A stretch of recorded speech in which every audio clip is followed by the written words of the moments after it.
Welcome back to my channel Kerala guys. അപ്പം നമ്മൾ നിങ്ങളുടെ മുമ്പിൽ വന്നിരിക്കുന്നത് നമ്മുടെ ഈ ഒരു ഗെയിമിംഗ് PC, നമ്മുടെ ഒരു ഡ്രീമാണെന്ന് പറയാം. നമ്മുടെ ഒരു മെയിൻലി ഫസ്റ്റ് ഡ്രീം എന്ന് പറയാവുന്ന നമ്മുടെ ഈ ഒരു ഗെയിമിംഗ് PC നമ്മൾ അച്ചീവ് ആക്കിയിട്ടുണ്ട്. എനിക്ക് ഒരുപാട് ഡ്രീം ഉണ്ട്.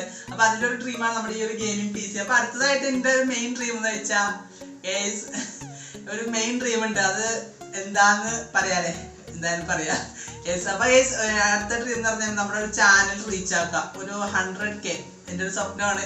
അത് ഇൻഷാ അല്ലാഹ് എന്തായാലും നടക്കാതിരിക്കില്ല. എന്തായാലും നമ്മുടെ ആഗ്രഹിക്കുന്ന കാര്യങ്ങൾ എന്തായാലും നമ്മളെ തേടി തന്നെ വരത് ഉറപ്പായിട്ടുള്ള ഒരു കാര്യമാണ്. നമ്മൾ എന്താഗ്രഹിച്ചാലും നമ്മുടെ ഇന്റൻസ് ആയിട്ട് ആഗ്രഹിക്കുകയാണെങ്കിൽ നമുക്ക് അത് നമ്മുടെ കയ്യെത്താൻ ദൂരത്തിൽ നമ്മളിലേക്ക് ഇങ്ങനെ വരുന്നതായിരിക്കും ഉറപ്പായിട്ടുള്ള ഒരു കാര്യമാണ്. കാരണം എനിക്ക് ഈ ഒരു PC ബിൽഡ് ചെയ്തപ്പോൾ തന്നെ ഈ ഒരു കാര്യം മനസ്സിലാകുന്നു. കാരണം ഈ ഒരു PC ബിൽഡ് ചെയ്യാൻ വേണ്ടി ഞാൻ എൻ്റെ വീട്ടുകാരായിരുന്നു ഒരാളുടെ കയ്യിൽ പോലും കടം വാങ്ങിച്ചിട്ടില്ല. എൻ്റെ സ്വന്തം കാശാണ്, ഞാൻ സ്വന്തം അധ്വാനിച്ച് സ്വന്തം ഉണ്ടാക്കിയ കാശാണ് നമ്മൾ ഈ ഒരു PC ബിൽഡ് ചെയ്തത്. അപ്പൊ ഈ ഒരു PCയുടെ ഏകദേശം വില തന്നെ നിങ്ങൾക്ക് അന്ന് ഞാൻ അൺബോക്സിങ് ചെയ്യുന്ന സമയത്ത് പറഞ്ഞിട്ടുണ്ടായിരുന്നു.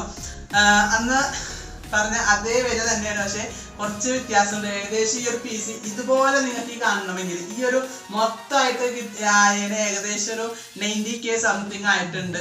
ഏകദേശം ഒരു 90K വന്നിട്ടുണ്ട്. പിന്നെ അതുപോലെ തന്നെ അല്ലറ ചില്ലറ സാധനങ്ങളൊക്കെ വേറെ എക്സ്ട്രാ വാങ്ങിച്ചിട്ടുണ്ട്. അതൊക്കെ കൂടെ കൂട്ടിയാൽ 90 എബോ വരും. അപ്പൊ എങ്ങനെ വന്നാലും ഇതിനൊരു 90K സംതിങ് ആണ് നമ്മുടെ ഈ ഒരു PCക്ക് ഫുള്ളായിട്ട് ഞാൻ കാൽക്കുലേറ്റ് ചെയ്തപ്പോൾ കിട്ടിയത് കേട്ടോ. അപ്പൊ ഇങ്ങനെ നമ്മുടെ ഈ ഒരു ഇത്ര വലിയൊരു ഡ്രീം എൻ്റെ തന്നെ ഏറ്റവും വലിയൊരു ഡ്രീമാണ്. ഇത്ര വലിയൊരു ബഡ്ജറ്റ് ഡ്രീമായ ഈ ഒരു PC എനിക്ക് അച്ചീവ് ചെയ്യാൻ സാധിച്ചിട്ടുണ്ട്. അപ്പൊ നിങ്ങൾ എന്തായാലും നിങ്ങളുടെ ഡ്രീംസും കാര്യങ്ങളൊക്കെ അച്ചീവ് ചെയ്യാൻ പറ്റുന്നതായിരിക്കും. നിങ്ങൾ അതിനുവേണ്ടി മാക്സിമം ഹാർഡ് വർക്ക് ചെയ്യുക. റേസ് നമുക്ക് ഇന്ന് ഞാൻ നിങ്ങളുടെ മുമ്പിൽ വന്നിരിക്കുന്നത് തന്നെ നമ്മുടെ ഈ ഒരു PCയിൽ ഈ ഒരു gaming PC plus editing PC അതുപോലെ തന്നെ ഒരുപാട് കാര്യങ്ങളുണ്ട്. നിങ്ങൾക്ക് അറിയായിരിക്കും, ഒരുപാട് കാര്യങ്ങൾ നമുക്ക് ഈ ഒരു PC ചെയ്യാം. ഗെയിം കളിക്കുക, അതുപോലെ തന്നെ എഡിറ്റിംഗ് ചെയ്യുക, അതുപോലെ തന്നെ കുറച്ച് പഠിക്കുന്ന കാര്യങ്ങളൊക്കെ നമുക്ക് ഇതിൽ ഇൻക്ലൂഡ് ചെയ്യാൻ സാധിക്കും. അപ്പൊ ഈ ഒരു ഗെയിമിംഗ് PCയുടെ അല്ലെങ്കിൽ ഈ ഒരു എഡിറ്റിംഗ് PCയുടെ ഫുൾ സെറ്റപ്പ് ഇതിൽ എന്തൊക്കെയാണ് ഞാൻ യൂസ് ചെയ്തേക്കുന്നത്, അതുപോലെ തന്നെ RAM, നമ്മുടെ ഗ്രാഫിക്സ് കാർഡ്, അതുപോലെ തന്നെ നമ്മുടെ പ്രൊസസ്സർ, മദർ ബോർഡ്, SMPS, ഏതൊക്കെയാണ് നമ്മൾ ഇതിൽ യൂസ് ചെയ്തേക്കുന്നതെന്നും അതുപോലെ തന്നെ ഇത് എന്തൊക്കെ ഗെയിംസും കാര്യങ്ങളൊക്കെ സ്യൂട്ടബിൾ ആവുമെന്ന് പറയാൻ വേണ്ടിയിട്ടാണ് നമ്മൾ ഈ ഒരു വീഡിയോ ചെയ്യാൻ ഉദ്ദേശിച്ചത് തന്നെ. അപ്പൊ ഈ നമുക്ക് സമയം കഴിയേണ്ട നമ്മുടെ വീഡിയോ കടക്കുന്നതിന് മുമ്പ് ഈ ഒരു ചാനൽ നിങ്ങൾ ആദ്യമായിട്ട് കാണുന്നവരുണ്ടെങ്കിൽ ചാനൽ സബ്സ്ക്രൈബ് ചെയ്യാൻ തൊട്ടടുത്ത് ബെല്ലേക്ക് എനേബിൾ ചെയ്യുക. അതുപോലെ തന്നെ നിങ്ങൾ ആരും ഈ ഒരു വീഡിയോ കാണുന്നവരുണ്ടെങ്കിൽ ആരും ഈ ഒരു ചാനൽ ലൈക്ക് ചെയ്യാതെ അല്ലെങ്കിൽ ഈ ഒരു വീഡിയോ ലൈക്ക് ചെയ്യാതെ പോകാതിരിക്കുക. എല്ലാവരും ലൈക്ക് ചെയ്യാൻ മറക്കരുത്. അപ്പൊ എല്ലാവരും ലൈക്ക് ചെയ്ത് സപ്പോർട്ട് ചെയ്യാം. നമുക്ക് നമ്മുടെ സമയം കഴിഞ്ഞ് നമ്മുടെ വീഡിയോയിലേക്ക് കിടക്കാം.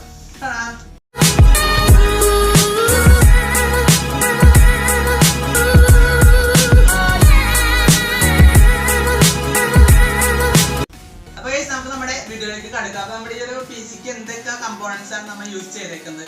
ഇതിൽ ഞാൻ ഈ ഒരു PC സെറ്റപ്പ് ബിൽഡ് ചെയ്യുന്ന സമയത്ത് ഒരുപാട് സംശയം ഉണ്ടായിരുന്നു. ഒരുപാട് സംശയം ഉണ്ട്, 1000 കണക്കിന് സംശയം ഉണ്ടായി. ആ ഒരു സംശയമൊക്കെ സോൾവ് ചെയ്തിട്ട് നമ്മൾ ഈ ഒരു ഗെയിമിംഗ് PC ബിൽഡ് ചെയ്തത്. അതുപോലെ തന്നെ ഈ ഒരു PC നമുക്ക് ഫ്യൂച്ചർ പ്രൂഫ് ആണ്. അത് ഫീച്ചറിൽ നമുക്ക് അപ്ഡേറ്റ് ചെയ്യാവുന്നതാണ്. അതിന് പറ്റിയ മദർ ബോർഡും SMPS ഒക്കെ നമ്മൾ ഫീച്ചറിലേക്ക് വേണ്ടി നമ്മൾ മുൻകൂട്ടി കണ്ടിട്ടാണ് നമ്മൾ ഈ ഒരു PC ബിൽഡ് ചെയ്തേക്കുന്നത്. അപ്പൊ ഇതിൽ എനിക്ക് ചെറുതായിട്ട് ഒരു പോരായ്മ വന്നെന്താന്ന് വെച്ചാൽ നമ്മൾ ഒരു 2 മാസം മുമ്പ് ഗ്രാഫിക്സ് കാർഡിന്റെ വില ഞാൻ ചോദിച്ച സമയത്ത് ട്രിവാൻഡ്രം ജിഗ് ബോക്സിലാണ് നമ്മൾ ഈ ഒരു ബിൽഡ് ചെയ്തത്. അതുപോലെ തന്നെ ഒരുപാട് ഗ്രാഫിക്സ് കാർഡ് ഡീലർഷിപ്പ് അതൊക്കെ ആയിട്ട് കോൺടാക്ട് ചെയ്തു. അപ്പൊ നമ്മൾ ഒരു 2 മാസം മുമ്പ് നമ്മുടെ ഗ്രാഫിക്സ് കാർഡിന്റെ വില ചോദിച്ച സമയത്ത് 6060 സൂപ്പർ, അത് NVIDIAയുടെ നമ്മുടെ Inno 3D, അതുപോലെ തന്നെ അതിനെ കുറെ ബ്രാൻഡ് ഉണ്ട്. അപ്പൊ അതിന്റെ ഒക്കെ ഗ്രാഫിക്സ് കാർഡ് 6060 സൂപ്പർ, GTX 6060 സൂപ്പറിന് ഏകദേശം 28-25 ആ റേഞ്ചിലായിരുന്നു വില. ഉറപ്പായിട്ട് ഞാൻ 25-28 റേഞ്ച് ആണെങ്കിൽ ഉറപ്പായിട്ട് ഞാൻ 6060 സൂപ്പർ എടുക്കണമായിരുന്നു, അല്ലെങ്കിൽ അതായിരുന്നു എൻ്റെ ഒരു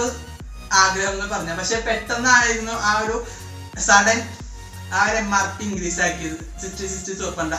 ഞാൻ എന്നിട്ട് ഈ ഒരു PC ബിൽഡ് ചെയ്യുന്ന സമയത്ത് അതിന്റെ വില ഏകദേശം ഒരു 54,000 63,000 അതിന്റെ ഒരു ഇടയിൽ നിന്ന് കിടന്ന് കളിക്കുന്ന ആ ഒരു PC ആ ഒരു ഗ്രാഫിക്സ് കാർഡിന്റെ ആ ഒരു വില.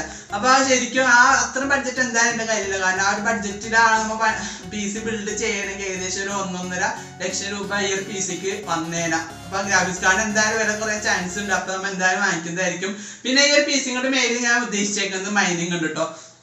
മൈനിങ് മുൻപിൽ കണ്ടിട്ട് തന്നെയാണ് നമ്മളൊരു PC ബിൽഡ് ചെയ്തേക്കുന്നത്. അതുപോലെ തന്നെ ഗെയിമിംഗ് ഒക്കെ നമ്മൾ മുന്നിൽ കണ്ടിട്ടുണ്ട്. മെയിൻ ആയിട്ടുള്ള കാര്യം പറയുന്നത് മൈനിങ് ആണ്. അപ്പൊ നമ്മളൊരു കുറച്ച് കഴിയുമ്പോൾ നമ്മുടെ ഗ്രാഫിക്സ് കാർഡിന്റെ റേറ്റ് കുറയുന്ന സമയത്ത് നമ്മൾ മൈനിങ് സ്റ്റാർട്ട് ചെയ്യുന്നതായിരിക്കും എന്തായാലും. അപ്പൊ അതിന്റെ വീഡിയോസ് ഒക്കെ നമ്മൾ ഇടുന്നതായിരിക്കും. ഗ്രാഫിക്സ് കാർഡ് ഒരു 5-6 വാങ്ങിച്ച് സെറ്റ് ആക്കി റിഗ് ഒക്കെ പണിഞ്ഞ് നമ്മൾ മൈനിങ് സ്റ്റാർട്ട് ചെയ്യുന്നതായിരിക്കും. അപ്പൊ നമ്മൾ ഈ ഒരു PC ബിൽഡിൽ ഉപയോഗിച്ചാണ്. ഫസ്റ്റത്തെ ആ ഒരു കാര്യം എന്താണെന്ന് വെച്ചാൽ നമ്മുടെ പ്രൊസസ്സറാണ്. അപ്പൊ ഗൈസ് നമ്മൾ ഈ ഒരു PC ബിൽഡ് ചെയ്യുന്നതിൽ മെയിൻ ആയിട്ട് ആവശ്യം വന്നേക്കുന്ന കാര്യം എന്താ വെച്ചാൽ നമ്മുടെ പ്രൊസസ്സർ. നമ്മൾ എല്ലാവർക്കും അറിയാം നമുക്ക് ഒരു നമ്മുടെ PC ഉണ്ടെങ്കിൽ അതിലൊരു പ്രൊസസ്സർ ഉണ്ടാവണം. അപ്പൊ നമ്മൾ പ്രൊസസ്സർ എടുത്തത് റൈസന്റെ 5 3600 ആണ്. അപ്പൊ നമ്മൾ എടുക്കാൻ ഉദ്ദേശിച്ചത് 3600 XT ആണ്, പക്ഷേ സ്റ്റോക്ക് ഇല്ല. അതുപോലെ തന്നെ 3600X സ്റ്റോക്ക് ഇല്ല. അതുകൊണ്ട് നമ്മൾ എടുത്തത് കാത്തിരുന്ന് കുറെ മെഷീൻ കേട്ടോ, ഒരുപാട് ഒരു 4-5 ഒരു മാസത്തോളം ഞാൻ വെയിറ്റ് ആക്കി ഈ ഒരു 3600X അല്ലെങ്കിൽ 3600X സ്റ്റോക്ക് ആവാൻ വേണ്ടി. പക്ഷെ എന്ത് ചെയ്തിട്ടും വന്നില്ല. അവസാനം നമ്മൾ സൈ കേട്ട് നമ്മുടെ 3600 തന്നെ എടുത്തു റൈസൻ 5ന്റെ. ഇതും കുഴപ്പമില്ല കേട്ടോ, നല്ല ബീസ്റ്റ് ആണ് ഗെയിമിങ്ങിലും ബീസ്റ്റ് പെർഫോമൻസ് കാഴ്ചവെക്കുന്ന നമ്മുടെ പ്രൊസസ്സർ ആണ്. One of the best processor ആണ് നമുക്ക് പറയാൻ പറ്റാവുന്ന. വൺ ഓഫ് ദ ബെസ്റ്റ് തന്നെ പറയാം. നമുക്ക് ഗെയിമിങ്ങിനായാലൊക്കെ ഒരുപാട് യൂസ്ഫുൾ ആയിരിക്കും. എഡിറ്റിംഗിനാണെങ്കിൽ എഡിറ്റിംഗിന് യൂസ്ഫുൾ ആയിരിക്കും. അപ്പൊ അങ്ങനത്തെ ഒരു പ്രൊസസ്സർ ആണ് നമ്മൾ എടുത്തത് AMD Ryzen 5 3600. അപ്പൊ ഇതിലുള്ളത് മെയിൻലി 6 കോറും 12 ത്രെഡും ആണ് ഈ ഒരു പ്രൊസസ്സറിൽ റൈസൻ കൊടുത്തിരിക്കുന്നത്. 6 ത്രെഡും 6 കോറും 12 ത്രെഡ്. അപ്പൊ ഗെയിമിങ്ങിനും അതുപോലെ തന്നെ എഡിറ്റിങ്ങിനൊക്കെ ബീസ്റ്റ് സാധനമാണ് 3600. അതുപോലെ തന്നെ നമ്മുടെ മെയിൻലി അടുത്തായിട്ട് യൂസ് ചെയ്തേക്കാം നമ്മുടെ ഒരു മെയിൻലി നമ്മുടെ ഈ ഒരു സിസ്റ്റം ഓൺ ആവണമെങ്കിൽ തന്നെ വേണ്ട ഒരു കാര്യമാണ് നമ്മുടെ ഇത്. എനിക്ക് എന്താണെന്ന് മനസ്സിലായിണ്ടാവും നമ്മുടെ ഗ്രാഫിക്സ് കാർഡ്. അപ്പൊ ഈ ഒരു ഗ്രാഫിക്സ് കാർഡും ഞാൻ നേരത്തെ പറഞ്ഞിട്ട് ഇത് എടുക്കണമെന്ന് പ്ലാനേ ഉണ്ടായില്ല. ഇതെന്താ ഇത് എന്റെ ആ ഒരു ലിസ്റ്റിൽ ഉണ്ടായിട്ടേ ഇല്ല. ഞാൻ എടുക്കാൻ ഉദ്ദേശിച്ചത് നമ്മുടെ GTX-ന്റെ 1660 സൂപ്പർ ആണ്. പക്ഷെ അതിന്റെ റേറ്റ് നല്ല രീതിക്കാണ് കൂടിക്കിടക്കണം. അത് എന്തായാലും ഒരു കൊല്ലം ഈ ഒരു കൊല്ലം കഴിയുമ്പോഴോ അല്ലെങ്കിൽ ഇനി ഒരു 3 മാസം കഴിയുമ്പോൾ റേറ്റ് കുറയാൻ ചാൻസ് ഉണ്ട്. അപ്പൊ നമുക്കൊരു വിഷമം വരാം. നമുക്ക് അത് എടുത്തതിലൊരു കുറ്റബോധം തോന്നാൻ ചാൻസ് ഉണ്ട്. അതുകൊണ്ട് ഞാൻ അത് എടുക്കാതെ നമുക്കിത് ഒരു ബഡ്ജറ്റ് പ്രൈസിൽ തന്നെയാണ് കിട്ടിയത്. നല്ല ബഡ്ജറ്റ് പ്രൈസിൽ തന്നെയാണ് കിട്ടിയത്. എന്നാലും ഇതിന്റെ മെയിൻലി ഇതിന്റെ റേറ്റ് വരുന്നത് നിങ്ങളിപ്പോ ഏത് ഷോപ്പിൽ പോയി ചോദിച്ചാൽ ഏകദേശം ഇതിനൊരു 20 അല്ലെങ്കിൽ 18,999 റേറ്റ് വരും പ്ലസ് GST. അപ്പൊ ഏകദേശം 20,000 രൂപ ഇതിന് വരും. ഈ ഒരു ഗ്രാഫിക്സ് കാർഡ് അതായത് GeForce GTX 1050 Ti ആണ് ഞാൻ എടുത്തിരിക്കുന്നത്. അപ്പൊ ഈ ഒരു ഗ്രാഫിക്സ് കാർഡിന് പണ്ട് ഉണ്ടായ റേറ്റ് എന്ന് പറഞ്ഞാൽ 10 രൂപ 15 രൂപ. ഈ ഒരു 50K 10K ആ ഒരു പ്രൈസ് ഡിഫറൻസ് ഉണ്ടായിരുന്നു. പക്ഷെ ഇപ്പൊ 20 18 ഈ ഒരു റേഞ്ചിലാണ് വന്നേക്കണം. പക്ഷെ ഇത് നമുക്ക് ബഡ്ജറ്റിൽ തന്നെ കിട്ടിട്ടോ. നമുക്ക് നമ്മുടെ ഗ്രാഫിക്സ് കാർഡ് ഡീലർഷിപ്പും കാര്യങ്ങളൊക്കെ ഉണ്ട്. അവിടെയൊക്കെ വിളിച്ച് ചോദിച്ചപ്പോ നമുക്ക് ഈ സാധനം നല്ല രീതിക്ക് തന്നെ കിട്ടിയത്. അതായത് രണ്ടാമത് നമ്മൾ യൂസ് ചെയ്തത് നമ്മുടെ SSD ആണ്. SSD 256GB ആണ് വന്നിരിക്കണം. അപ്പൊ നമ്മൾക്ക് മെയിൻലി ഇത് എല്ലാ കമ്പോണൻസും നമ്മുടെ കമ്പ്യൂട്ടർ കമ്പോണൻസും എല്ലാത്തിനും നല്ല രീതിക്ക് വില കൂടിയുണ്ട്. അപ്പൊ ഇത് നമ്മൾ 256 എടുത്തത് നമ്മുടെ കൂട്ടപ്പിനാണ്. നമ്മുടെ ഈ ഒരു സിസ്റ്റം ഓൺ ആക്കാനും അതുപോലെ തന്നെ അതിലേക്ക് ഇൻസ്റ്റാൾ ചെയ്യുന്ന സമയത്തും നമ്മുടെ C ഡ്രൈവിൽ യൂസ് ചെയ്യുന്ന ആ ഒരു സാധനം ആ ഒരു സ്റ്റോറേജ് ആണ് നമ്മൾ SSD വെച്ചേക്കുന്നത്. അതുപോലെ തന്നെ ബാക്കി സ്റ്റോറേജ് എന്ന് പറയുന്നത് ഹാർഡ് ഡിസ്ക് ആണ്. അതായത് 1 TB ഹാർഡ് ഡിസ്ക് ആണ് വെച്ചത്. ഏകദേശം 4,000 എന്തോ സംതിങ് വന്നിട്ടുണ്ട് ഹാർഡ് ഡിസ്കിന്. ഇതിനും ഏകദേശം ആ റേറ്റ് തന്നെ വന്നിട്ടുണ്ട്. 4,000 എന്തോ വന്നിട്ടുണ്ട് ഈ ഒരു SSD-ക്കും. അതുപോലെ തന്നെ അടുത്തായിട്ട് നമ്മൾ വെച്ചേക്കണ നമ്മുടെ ഈ ഒരു റാമാണ് XPG-യുടെ അഡാറ്റ ഗെയിമിക്സ് D30 എന്ന് പറഞ്ഞ ഈ ഒരു റാമാണ് നമ്മൾ ഇതിൽ യൂസ് ചെയ്തേക്കുന്നത്. അപ്പൊ അതുപോലെ തന്നെ ഈ ഒരു ക്യാബിനറ്റ് എന്ന് പറയുന്നത് ഈ ഒരു കളർഫുൾ ആയിട്ടുള്ള ഈ ഒരു ക്യാബിനറ്റ് എന്ന് പറയുന്നത് ഒരു ആൻടെക്കിന്റെ ആൻടെക് eSports 300 TG അങ്ങനത്തെ ഒരു ക്യാബിനറ്റ് ആണ്. ഏകദേശം ഒരു 3,000 രൂപ സംതിങ് വില വരുന്നുണ്ട് ഈ ഒരു ക്യാബിനറ്റിന്. പിന്നെ അതുപോലെ തന്നെ നമ്മുടെ ഈ ഒരു ഡെസ്ക് ടോപ്പ് അത്യാവശ്യം 24 ഇഞ്ച് ഡിസ്പ്ലേ ആണ് ഇതിൽ വന്നേക്കണം. അതുപോലെ തന്നെ ഏകദേശം ഒരു 23.5 IP ഡിസ്പ്ലേ നമുക്ക് ഇതിൽ കിട്ടണം. ബാക്കി ഇത്തരം ആസ്പെക്ട് റേഷ്യോയിൽ ഇത്തരം നമ്മുടെ ആ ഒരു ഭാഗം പോകുന്നുണ്ട്. അപ്പൊ ഇത് നമ്മുടെ ഡെല്ലിന്റെ ആണ്. LG ആണ് പറഞ്ഞത്. പക്ഷെ LG ആ സമയത്ത് അവർക്ക് സ്റ്റോക്ക് ഉണ്ടായില്ല. അതാണ് നമ്മൾ ഡെല്ലിന്റെ എടുത്തത്. ഈ ഒരു PC മൊത്തത്തിൽ ബിൽഡ് ചെയ്ത് നമ്മൾ ട്രിവാൻഡ്രം ജിഗ് ബോക്സിൽ നിന്നാണ് കേസ്. നിങ്ങൾക്കും അവിടുന്ന് ബിൽഡ് ചെയ്യാൻ നല്ലൊരു കസ്റ്റമർ കെയർ കസ്റ്റമർ സപ്പോർട്ട് ഒക്കെ ഉണ്ട്. അതുപോലെ നല്ല അടിപൊളി എന്താ പറയാ കോൺവെർസേഷൻ ആണ്. നമ്മുടെ അടുത്തുള്ള ആ ഒരു പെരുമാറ്റം അടിപൊളിയാണ്. നമുക്ക് ഒരുപാട് ഇഷ്ടമാവും. പിന്നെ ഈ അടുത്ത് വന്നേക്കണം നമ്മുടെ നിങ്ങൾക്ക് കാണുന്നുണ്ടാവും. ഇതാണ് നമ്മുടെ അടുത്തായിട്ട് വന്നേക്കുന്നത്. ഇത് നമ്മുടെ ഹെഡ്ഫോൺ ആണ്. വയർലെസ് ഹെഡ്ഫോൺ ആണ്. വയർലെസ് നമുക്ക് ഇവിടെ കണക്ട് ചെയ്യാനൊക്കെ പറ്റും. അതുപോലെ തന്നെ ഇത് ഈ ഒരു ഹെഡ്ഫോൺ വരുന്നത് നമ്മുടെ കോസ്മിക് ബൈറ്റിന്റെ ആണ്. കോസ്മിക് ബൈറ്റിന്റെ ഒരു ഹെഡ്ഫോൺ ആണ്. ബഡ്ജറ്റ് ആണ് കേട്ടോ. ഏകദേശം ഒരു 999 രൂപ ഉണ്ടായാലും 1500 എന്തോ സാധനമാണ്. പക്ഷെ നമുക്ക് 900 സംതിങ്ങിന് കിട്ടി. അപ്പൊ രണ്ടാമത് വന്നേക്കുന്നത് ആമസോണിൽ നിന്നാണ് ബുക്ക് ചെയ്ത ഈ ഒരു സാധനം. ആമസോണിലാണ് ഞാൻ ബുക്ക് ചെയ്ത് വാങ്ങിച്ചത്. പിന്നെ ഈ അടുത്തതായിട്ട് വരുന്നത് നമ്മുടെ ഗെയിമിംഗ് കീബോർഡും ഗെയിമിംഗ് മൗസ് ആണ്. ഗെയിമിംഗ് കീബോർഡും ഗെയിമിംഗ് മൗസ് രണ്ടും പെയർ ആയിട്ട് തന്നെ വാങ്ങിച്ചത്. കാരണം നമുക്ക് ഒരെണ്ണം വാങ്ങിച്ച സമയത്ത് ഇതിന് ഏകദേശം 2000 രൂപ വില ഉണ്ട്. ഈ ഒരു ഗെയിമിങ്ങിന്റെ സെബ്രോണിക്സിന്റെ ട്രാൻസ്ഫോം എന്ന് പറഞ്ഞൊരു നമ്മുടെ ഈ ഒരു കീബോർഡ്. അപ്പൊ കീബോർഡിൽ നമുക്ക് ഇഷ്ടമുള്ള ലൈറ്റ് ഒക്കെ ഉണ്ട് കേട്ടോ. നമുക്ക് ലൈറ്റ് ഓൺ ആക്കാം. ലൈറ്റ് രണ്ടാമത്തെ 3 ലൈറ്റാണ്, 3 കോമ്പിനേഷനുള്ള ലൈറ്റ് ആണ് വന്നിരിക്കുന്നത്. അതിൽ തന്നെ നമുക്ക് ഈ ഒരു ലൈറ്റ് നമുക്ക് രണ്ട് ഇങ്ങനെ മിന്നി കത്താവുന്ന രീതിയിൽ ഇങ്ങനെ മിന്നി കത്തുന്ന രീതിയിൽ ആക്കിയെടുക്കാൻ പറ്റുന്നതാണ്. അപ്പൊ അങ്ങനത്തെ ഒരു കീബോർഡാണ്. അതുപോലെ തന്നെ ഈ ഒരു സ്വിച്ചിനൊക്കെ പറഞ്ഞ അടിപൊളി സ്വിച്ച്. കാരണം നമുക്ക് അടിപൊളിയായിട്ട് യൂസ്ഫുൾ ആയിരിക്കും. കാരണം വളരെ സ്മൂത്ത് ആയിട്ട് നമുക്ക് ഇങ്ങനെ ചെയ്യാനൊക്കെ പറ്റുന്നതായിരിക്കും. പിന്നെ അതുപോലെ തന്നെ വന്നേക്കുന്നത് നമ്മുടെ മൗസ് ആണ്. മൗസിലുണ്ട് മൗസും സെബ്രോണിക്സിന്റെ മൗസ് തന്നെയാണ്. ഇത് രണ്ടും നമുക്ക് ഒരുമിച്ച് ഫ്രീ ആയിട്ട് കിട്ടിയതാണ് കേട്ടോ. ഫ്രീ അല്ല, ഇതിന്റെയോടൊപ്പം തന്നെ കിട്ടിയത്. രണ്ടും ഒരുമിച്ചാണ് വാങ്ങിച്ച. അപ്പൊ ഇതിന്റെ രണ്ടെണ്ണത്തിന്റെ വില എന്ന് പറയുന്നത് 2000 റുപ്യാണ്. അപ്പൊ 2000 റുപ്യ. പിന്നെ അത് നമുക്കിവിടെ DPI ഉണ്ട്. DPI നമുക്കിവിടെ ചേഞ്ച് ചെയ്യാൻ സാധിക്കും. അത് തന്നെ കളർ ഗെയിമിംഗ് ആയതുകൊണ്ട് നല്ല രീതിക്ക് ഇവിടെ ലൈറ്റും കാര്യങ്ങളും കത്തുണ്ട്. പിന്നെ നമുക്ക് ഇവിടെ ഫ്രണ്ടിലേക്കും ബാക്കിലേക്കും പോകാനുള്ള 2 സ്വിച്ച് ഉണ്ട്. ഗെയിമിംഗിന് ആവശ്യമായിട്ടുള്ള ഒരു ബഡ്ജറ്റ് റേഞ്ച് മൗസ് എന്നൊക്കെ പറയാം. Budget range mouse and keyboard എന്നൊക്കെ പറയാവുന്ന 2 കീബോർഡ് മൗസാണ് നമ്മ വാങ്ങിച്ചേക്കുന്നത്.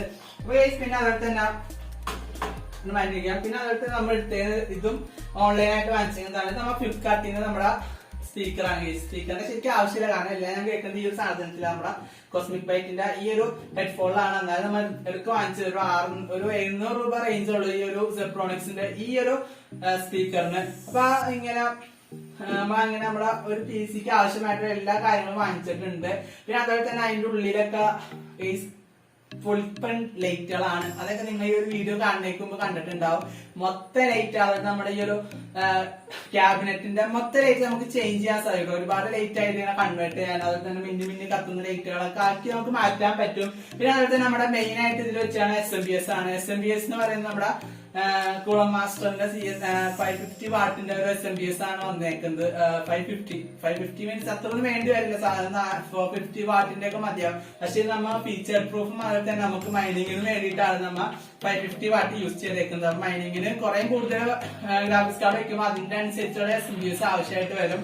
പിന്നെ അതുപോലെ തന്നെ നമ്മ രണ്ടാമത് വെച്ചാൽ നമ്മുടെ UPS ആണ്. UPS ഏകദേശം ഒരു 3000 രൂപ റേഞ്ച് വന്നിട്ടുണ്ട്. UPS എല്ലാം നമ്മൾ പുതിയത് വാങ്ങിച്ചിട്ടുണ്ട്. അപ്പൊ UPS ഒരു 3000 സംതിങ് റേഞ്ച് ആണ് വന്നേക്കണം. അപ്പൊ ഈ ഒരു സിസ്റ്റം വാങ്ങിച്ചിട്ട് ഏകദേശം ഒരു മാസത്തോളം ഞാൻ ആയിട്ടുണ്ട്. ഒരു മാസം എന്തായാലും ആയിട്ടുണ്ടെന്നാണ് എന്റെ ഒരു കണക്കൂട്ടല്. അപ്പൊ ഒരുപാട് നല്ല, കാരണം നമുക്കൊരു ചൂടാവുന്നില്ല, ഹീറ്റിംഗ് പ്രോബ്ലം നമുക്കില്ല. ഞാൻ ആദ്യം വിചാരിച്ചു ഇന്നോ 3D എന്നൊക്കെ പറഞ്ഞാൽ ഇപ്പൊ ഈ ഒരു ഹീറ്റിംഗ് ഇഷ്യൂസും കാര്യങ്ങളൊക്കെ വരുന്നതാണ്. പക്ഷെ എനിക്കിതുവരെ ഇത്ര നല്ല രീതിക്ക് ഗെയിമിംഗ് കളിക്കണം, നല്ല രീതിക്ക് അത്യാവശ്യം നല്ലൊരു ഗെയിമിംഗ് കാര്യങ്ങളൊക്കെ കളിക്കണം. പക്ഷെ എനിക്കിതുവരെ ഹീറ്റിംഗ് ഇഷ്യൂ തോന്നിയിട്ടില്ല. അതുപോലെ തന്നെ ഫാൻസ് നമുക്ക് ഒരുപാട് ഇനിയും 4-5 ഫാൻസ് ഒക്കെ നമുക്ക് അത് ഇൻബിൽഡ് ആക്കാൻ പറ്റുന്നതായിരിക്കും. ഇൻബിൽഡ് അല്ല, നമുക്ക് അതിൽ എക്സ്ട്രാ വെക്കാൻ പറ്റും. ഏകദേശം ഒരു 4-5 ഫാനുകൾ നമുക്ക് എക്സ്ട്രാ വെക്കാവുന്നതാണ്. ഇപ്പൊ ഓൾറെഡി ആയി നമുക്ക് 3 ഫാനാണ് വന്നേക്കണം.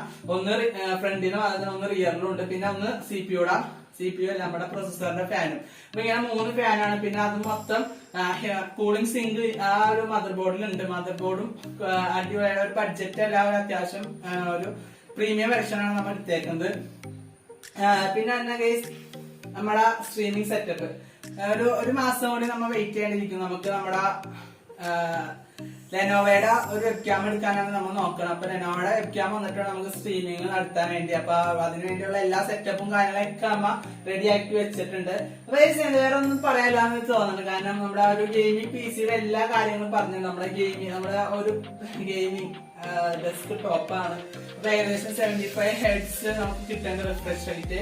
അതുപോലെ തന്നെ 9 millisecond ആണ് ഇതിന്റെ ആ ഒരു റെസ്പോൺസ് ടൈം എന്ന് പറഞ്ഞാൽ 9 millisecond ആണ്.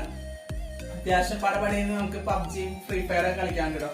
ഫ്രീ ഫയറും PUBG ഞാൻ കളിക്കാനുള്ള, കാരണം എനിക്ക് കമ്പ്യൂട്ടറിൽ കളിച്ചാൽ അങ്ങനെ പരിചയമില്ല. കാരണം PC യിൽ കളിച്ചാൽ അങ്ങനെ പരിചയമില്ല. കാരണം അതിന്റെ ഒരു സെറ്റിംഗ്സും കാര്യങ്ങളൊന്നും എനിക്ക് അറിയില്ല. അതുകൊണ്ട് കളിക്കാനുള്ള ഞാൻ ജസ്റ്റ് GTA, അതുപോലെ തന്നെ വാച്ച് ഡോഗ്സ് അങ്ങനത്തെ ഗെയിംസ് ആണ്. പിന്നെ അസാസിൻ ക്രീഡ് കളിക്കാൻ പ്ലാൻ ഉണ്ട്. അസാസിൻ ക്രീഡ് വാൽഹാല ഡൗൺലോഡ് ചെയ്യാൻ വെച്ചിട്ടുണ്ട്. അതിന് സൈബർ പങ്ക് അങ്ങനെ എല്ലാ ഗെയിമും ഒരുവിധ ഗെയിം എല്ലാം നമുക്ക് 1080p നമുക്ക് ഇതിൽ കളിക്കാൻ പറ്റും. അത് തന്നെ നല്ലൊരു HD തന്നെ നമുക്ക് ഇതിൽ കളിക്കാൻ പറ്റും. ലാഗോ അതൊന്നും നമുക്ക് ഉണ്ടാവില്ല.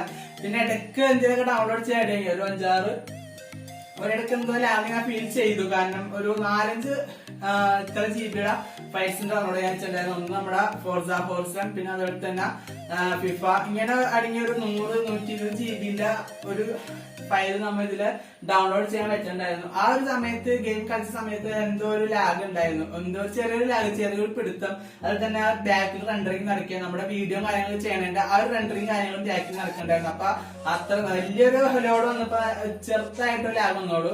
അപ്പൊ അത് ഞാൻ നിങ്ങളടുത്ത് പറയാണ്. കാരണം നമ്മുടെ എല്ലാ ഡിസഡ്വാൻറ്റേജസും അതിന് അഡ്വാൻറ്റേജസും പറയേണ്ടതായിട്ടുണ്ട്. അപ്പൊ നമ്മൾ ഈ ഒരു പീസിൽ ഇത്ര സെറ്റിംഗ് ഏകദേശം 90K സംതിങ് ആയിട്ടുണ്ട്. 90K ആവാനാണ് ചാൻസ് കൂടുതൽ. ഈ ഒരു ഗ്രാഫിക്സ് കാർഡ് വാങ്ങിച്ച സമയത്ത് തന്നെ ഈ ഒരു കമ്പ്യൂട്ടറിന് ഏകദേശം ഈ ഒരു PC-ക്ക് ഏകദേശം 85K വന്നിട്ടുണ്ടായിരുന്നു. പിന്നെ എക്സ്ട്രാ ഇത്, പിന്നെ അതുപോലെ തന്നെ ഈ ഒരു കാര്യം, പിന്നെ വന്നേക്കണ നമ്മുടെ ഈ ഒരു മൗസ്, പിന്നെ UPS, ഇതെല്ലാം കൂടെയും കൂട്ടി ഏകദേശം ഒരു 90-92K സംതിങ് വന്നിട്ടുണ്ട്. ഉറപ്പാണ്. ഇന്നത്തെ വീഡിയോ എത്ര ഉള്ളൂ. നമ്മുടെ ഇന്നത്തെ വീഡിയോ വൈൻഡപ്പ് ചെയ്യാണ്. അപ്പൊ അതിന് മുമ്പ് നമ്മൾ ഈ ഒരു ഗെയിമിങ്, നമ്മളൊരു സ്ട്രീമിംഗ് കൂടി ചെയ്യാൻ ഉദ്ദേശിച്ചാണ്. നമ്മുടെ ആ ഒരു നമ്മുടെ വെബ്ക്യാമും കൂടി വന്നാൽ നമ്മൾ എന്തായാലും PC-യിൽ സ്ട്രീം ചെയ്യേണ്ടതായിരിക്കും. നമ്മുടെ ആ ഫേസ് ക്യാമും കാര്യങ്ങളൊക്കെ വെച്ച് നമ്മൾ വരുന്നതായിരിക്കും. അതിനുവേണ്ടി നമ്മുടെ എന്താ പറയാ, നമ്മുടെ ആ ഒരു ട്രൈപോഡും കാര്യങ്ങളൊക്കെ സെറ്റ് ആണ്. പിന്നെ ലൈറ്റും കാര്യങ്ങളൊക്കെ വന്നിട്ടുണ്ട്. നമുക്ക് സെറ്റ് ആകാം. പിന്നെ ഒരു കാര്യം പറയാനുള്ളത്, നിങ്ങളുടെ സപ്പോർട്ട് ഉണ്ടെങ്കിൽ നമുക്ക് ഈ ഒരു കാര്യങ്ങളൊക്കെ മുൻപോട്ട് ഉണ്ടാകാൻ പറ്റുള്ളൂ. നിങ്ങൾ എല്ലാവരും നല്ല രീതിക്ക് സപ്പോർട്ട് ചെയ്താൽ മാത്രമേ നമുക്ക് ഇതിന് മുമ്പോട്ട് ഉണ്ടാകാൻ പറ്റുള്ളൂ. അപ്പൊ എല്ലാവരും മാക്സിമം സപ്പോർട്ട് ചെയ്യാൻ ശ്രമിക്കുക. എല്ലാവരും മാക്സിമം സപ്പോർട്ട് ചെയ്യാം കേട്ടോ. നമ്മൾ എല്ലാ ദിവസവും പറഞ്ഞിട്ട് ചാനൽ ആദ്യമായിട്ട് കാണുന്നവരുണ്ടെങ്കിൽ ചാനൽ സബ്സ്ക്രൈബ് ചെയ്യാൻ മറക്കാതെ സബ്സ്ക്രൈബ് ചെയ്യുക. തൊട്ട് ബെല്ലൈക്കൺ എനേബിൾ ചെയ്യുക. അതുപോലെ തന്നെ ഈ വീഡിയോ ഇഷ്ടപ്പെട്ട ലൈക്ക് ചെയ്യുക, ഷെയർ ചെയ്യുക, കമന്റ് ചെയ്യുക. അതുകൊണ്ട് കാണില്ലേ ഇത് ഗെയിം ചേഞ്ചർ ജിഗ് ബോക്സ് നിന്ന് ഇട്ടേക്കണ ഒരു വാൾപേപ്പറും അതിന് മൊത്തം ജിഗ് ബോക്സിൽ നിന്ന് എടുത്തേക്കണം. എനിക്ക് അത്രക്ക് ഒരു എന്താ പറയാ, അത്രക്ക് ഇഷ്ടമായി എനിക്ക് അവരെ. നല്ല രീതിക്ക് അവരുടെ ഒരു കസ്റ്റമർ സപ്പോർട്ടും കാര്യങ്ങളൊക്കെ ഒരുപാട് ഇഷ്ടമായി. ഇനി ഞാൻ നിങ്ങൾ ആദ്യം വൈകിട്ട് ബോറടിപ്പിക്കണം, അതിന് ചളിയൊന്നും പറയാം. നമുക്ക് ഇന്നത്തെ വീഡിയോയുടെ പതിനെട്ട് നാളെ കാണുന്ന ചെറിയൊരു ബൈ ബൈ ബൈ.